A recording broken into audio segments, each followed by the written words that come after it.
Still in the Berkshire pen, and just the last of the Berkshire offering here on March 9th.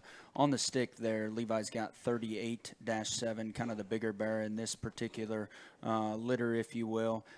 Stouty, if you want to call him that. That's lot 29, 38-7. Again, Rocky Road, Sparky, Shut Your Mouth. And then there's also lot 30, which is kind of the littler bear, neat looking up front. Here, that's the closest to you. That's 38-8. Again, same pedigree. Yeah, this -7 is the stouty of the litter. I mean, it gives you a really good look still, though. Shape up high, really good, expressive back shape, big forearm, big-footed, big-toed kind of a Berkshire bear. I think checks a lot of boxes it takes to stand out in the Berkshire ring.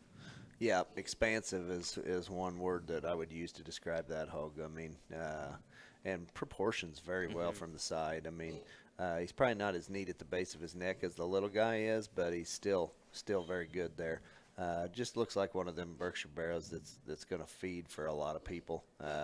Really stout and square as he comes right at you. That thing's up on his toes, and he has got big feet. I don't know if you can see that on the camera there, but just looks like a very good feeding kind of a Berkshire barrow that can does the right things, can win some banners for sure. The skinnier one is skinny. I mean, but I mean his indicators read right. I mean, that thing's probably as crane-necked as any of them that have walked in here in the Berkshire deal, and just obviously looks very loose and very flexible here, but just looks like a hog that just needs pig feed and just kind of watch him bloom up and get better. I mean, that one I'd say has a pretty high ceiling.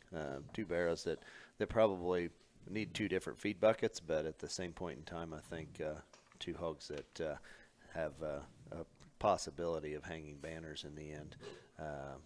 And I think a very nice feeding pair. Yeah, if you like to push and shove on him, I think this -8's right up your alley because he can handle it the way his skeleton is, the way he's built. I think he can handle a big-time feed bucket and a push and a shove, and he does give you a really good look. If you like feeding a really long-fronted, attractive-necked Berkshire, I think this one, he still gives you plenty of bone and substance, too, in relation to the rest of his body. Yep. When he shows himself off, that's an impressive look from the side. Really good pair of Berkshire barrows. Yep. So those would be lot 29, 38-7 would be kind of the bigger bear there in the corner. Lot 30, 38-8. Again, Rocky Road, Sparky, Shut Your Mouth.